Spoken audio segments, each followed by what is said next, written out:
Welcome to Saints on Cinema. I am Tim Wild. And I am Josh Edlow.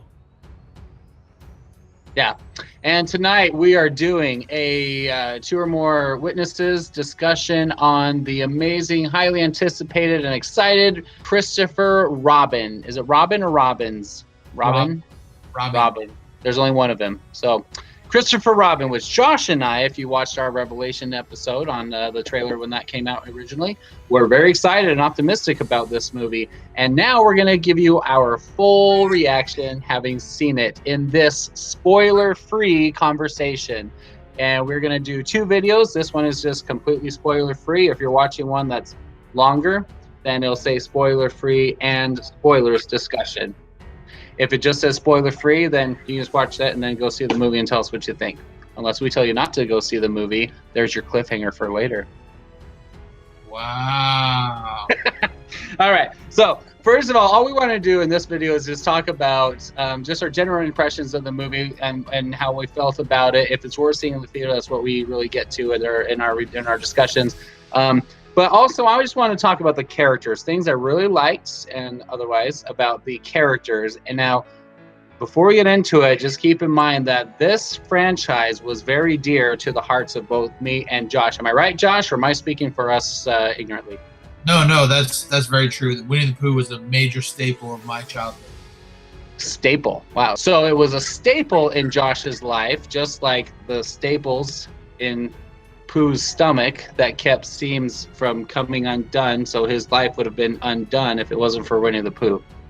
Wow. That's deep.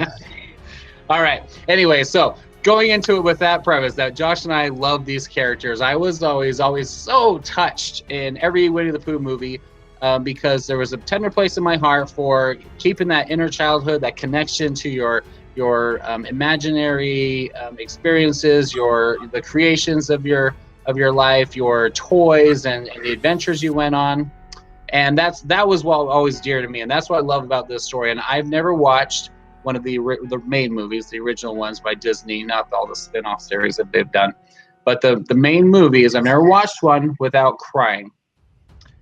And you too? No, I've definitely watched them without crying. Yes. Okay. Well, I don't. I mean, you always have that moment at the end of the movie when he's either on the bridge or on the hill, and he's having that conversation, trying to break it down to Pooh that he's going to be going off to school, and they're trying to figure out what school is, and they're trying to piece it together and cope with it. And that's the part that was always sad, the separation of those two best friends that meant so much. I always had a hard time with that. I don't know. Maybe it's because I moved around a lot as a kid and I always had to go through a similar experience, but I don't know. But this movie, I'm going to say it did not exactly tug at my heartstrings the ways I was hoping it would. That's what I was excited about, I was actually intimidated by this movie reaching it, because I love Ewan McGregor and I love the way the animation looked. I was really excited about it. It just didn't quite reach that tier in my heart that Winnie the Pooh always has been able to catch in the past.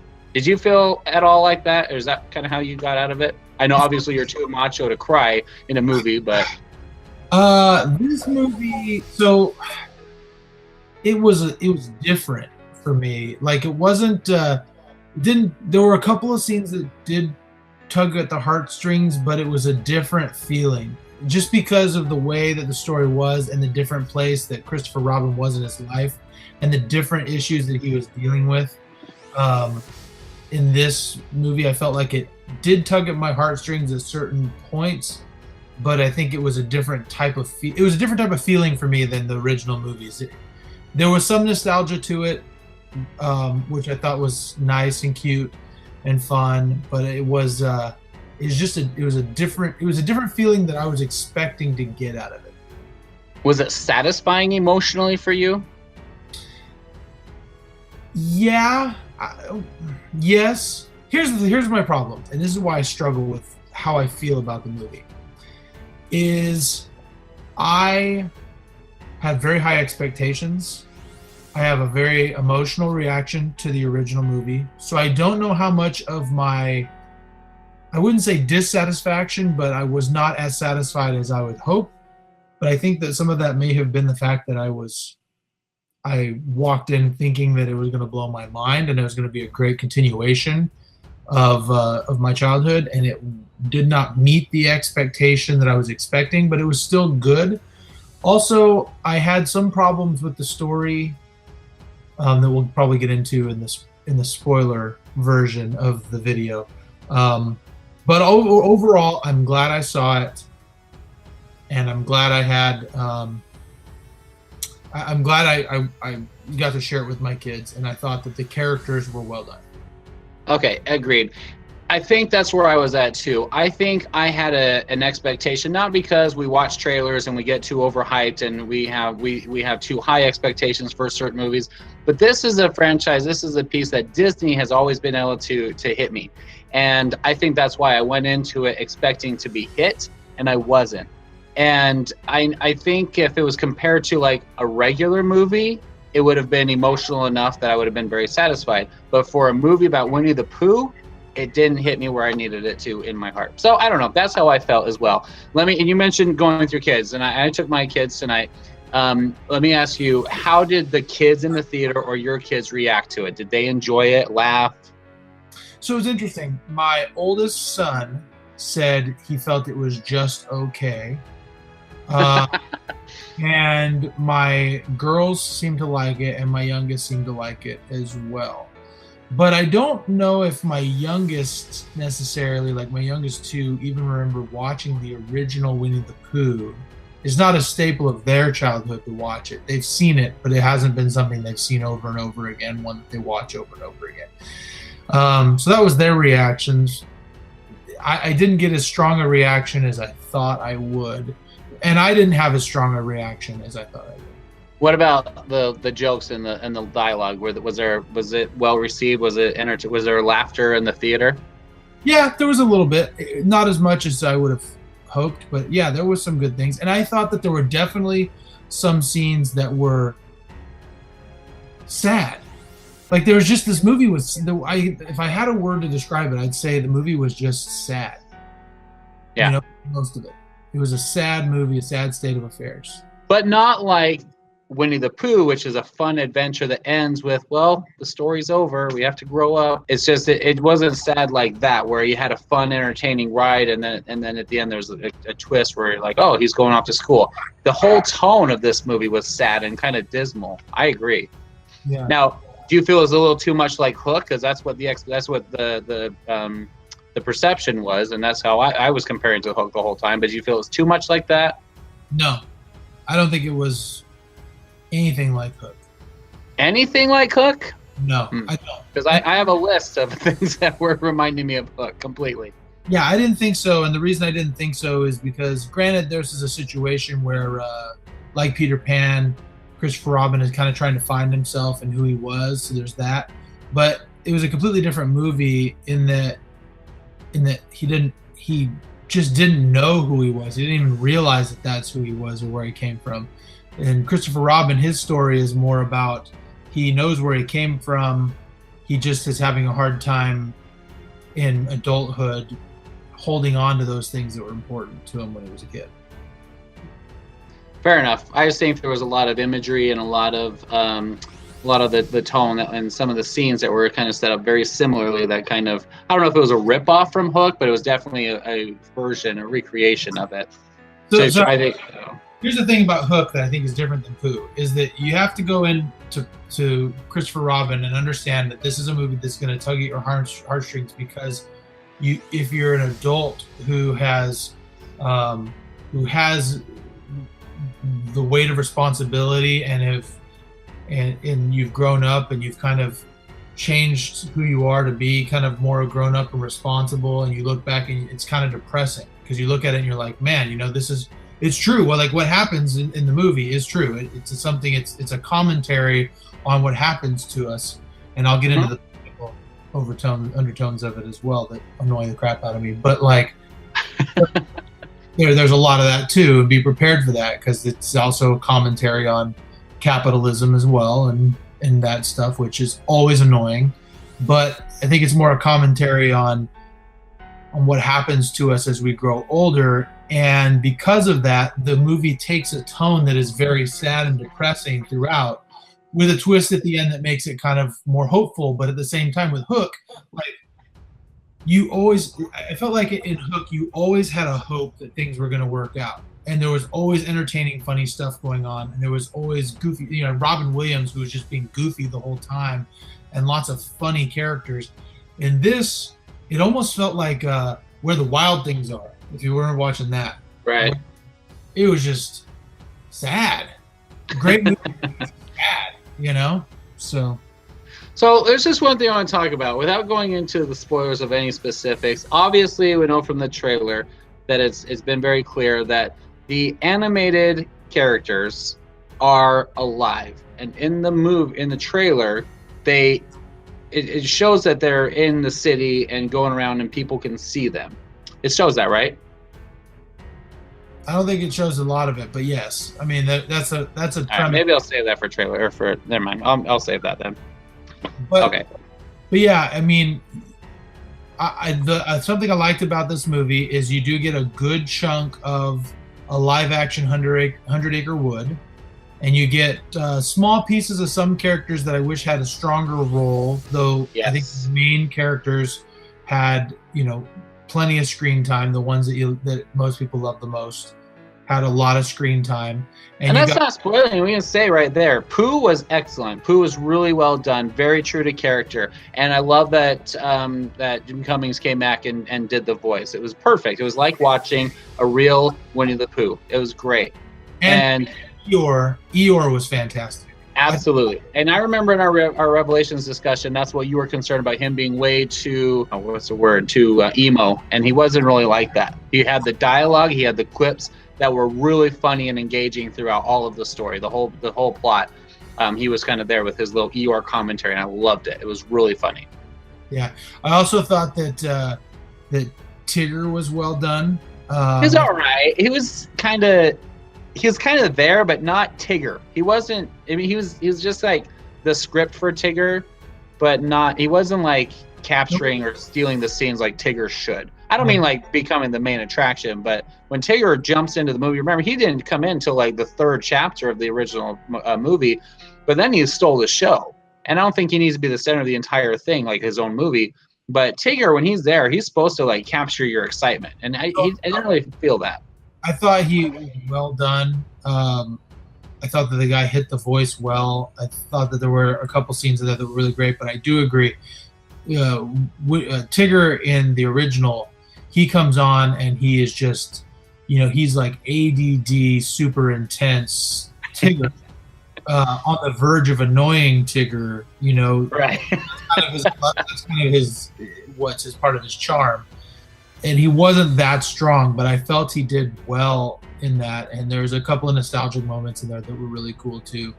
But yeah, I wish there would have been more screen time for Kanga and Roo, Owl, and Rabbit. And mostly Rabbit. I don't really care about the others. The only thing with Owl didn't have his dialogue. He's supposed to have his rambling, talking about his great uncle or something, telling some story that was very, very distantly related to whatever they came to ask him for advice about or whatever they were talking about, and he was supposed to bore them. That didn't happen. He kind of starts talking about something very early on, but it's very quick and moves off. But I didn't feel like Owl did anything that was Owl-like. And Rabbit is Rabbit dealing with him because he's just kind of in the way. He's just so ignorant and so slow and just simple. He's such a simplified character. He just wants honey. He just stumbles on and he gets in Rabbit's way, whatever Rabbit's trying to do. But Rabbit trying to be so hyper and intense about everything, it's just funny watching them together. And Rabbit didn't play a big part in this story at all and didn't even have any real good scenes. That was my big disappointment. Yeah. So yeah, there were some things that I would have done a little differently, but I thought it still, I liked how I felt like they had a really good portion in the 100 Acre Wood. And I think that the stuff they did in England was well done as well. And I thought that the interactions between Christopher Robin and his daughter were well done. And I thought his daughter played a great role. They're all right. And I Well, love Ewan McGregor, and I was so excited about him playing it, but it was just okay. That no, stuff. I thought Ewan McGregor did a great job with what he had, and Yes. Yeah. and so he played. I could feel his stress when he was stressed. I could understand why he was stressed.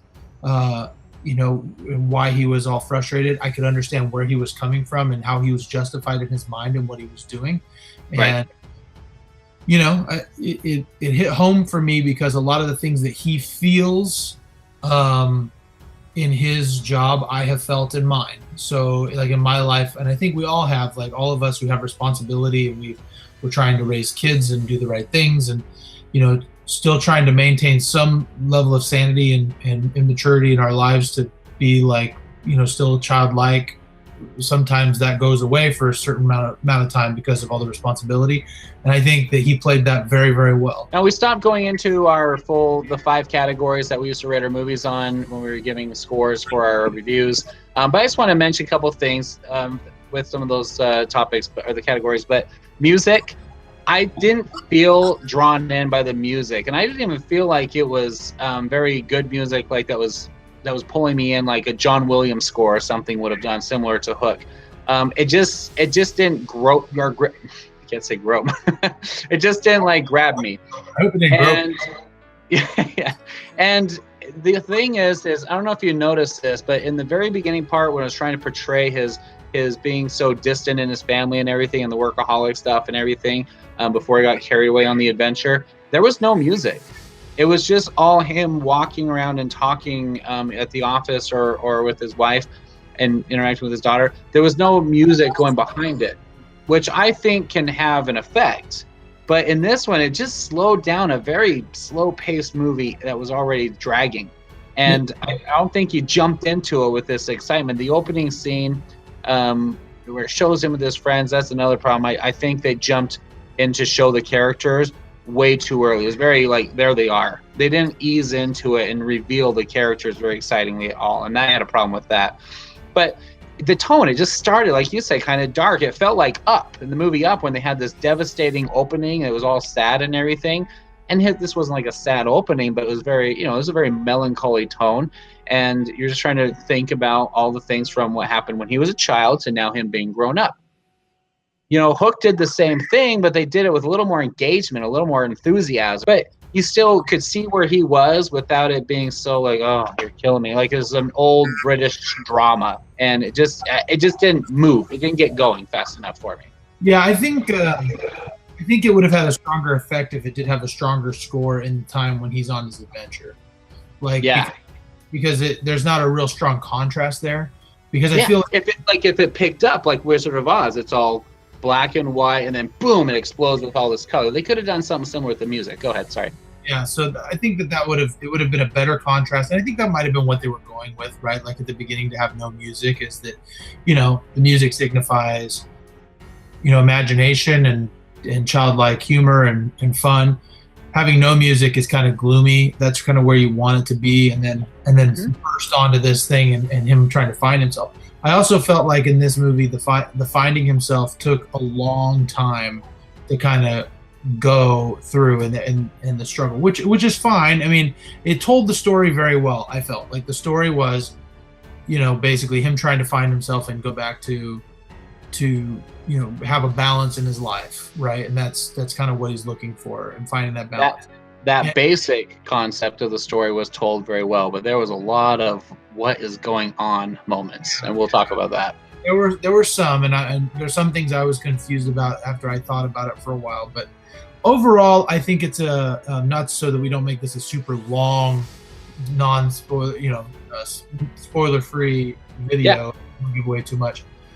I think it's worth seeing. I think that people who like Winnie the Pooh are going to enjoy seeing some of their favorite characters in live action. I think that they looked really well, like really well done. They would be exactly what I would imagine these characters to look like if in live action. It wasn't a lot like Smurfs, where like it was kind of goofy like that, where it was you were in Smurfland or whatever you want to call it, and then in the real world, it did. Smurf Village. Yeah, whatever you want to call it. Yeah, I didn't really care about those movies, but anyway, they that it wasn't like that. It was more. I thought it was more well done, and it's yeah, it just had a different feel. Just go in and understanding that this is not going to be your typical Winnie the Pooh, happy-go-lucky adventure movie. It's going to be different, and it's going to have a different feel, but still good. Okay, so Celestial, see it in the theater. Terrestrial, wait, or get it on DVD or Blu-ray, and Telestial, Redbox if you get around to it. I don't think this is a movie you need to see in the theater. I think that I would say it's terrestrial because I think that any true Disney fan who collects the Disney movies would want this as part of their collection. So I would say it's a movie that you could go out and just purchase, understanding that it's going to be worth the time to own it as a Disney movie for hardcore Disney fans. Agreed. I already have it. I think it is absolutely a terrestrial movie. Not worth seeing in the theater. There's no sound that's like blowing you away. There's not amazing effects or anything. But I'll say one thing about seeing in the theater that I think is unique is you would have a much better view of the texture of the characters, and they had so much detail that even the different creatures, the different stuffed animals, they all had different materials they were made out of, and like there was snag marks in Pooh's shirt and stuff like that. A lot of depth and character that personalized them.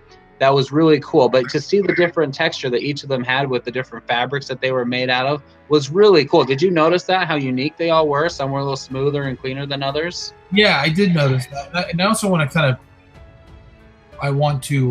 go back and about this terrestrial celestial thing, and that is that it's very hard for me now with the advent of 4K television and really strong HD to justify going to the theater for any movie that's not like a big budget have to see in the theater with amazing sound and amazing score.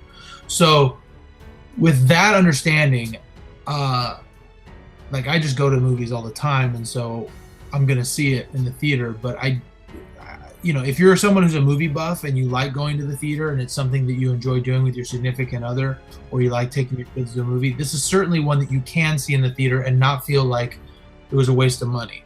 That's not what we're saying. Agreed.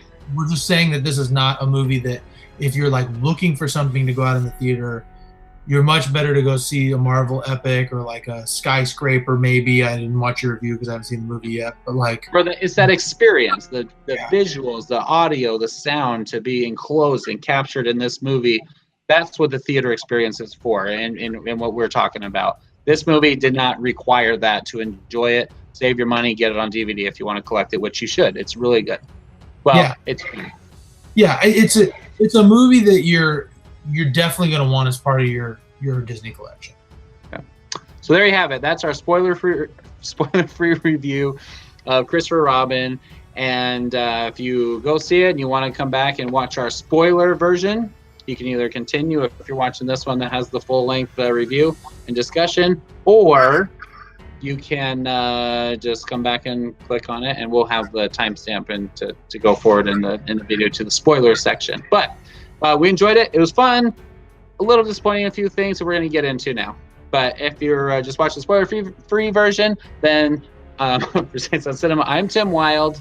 And I am Josh Hedlow, but we're not really done. So here we go.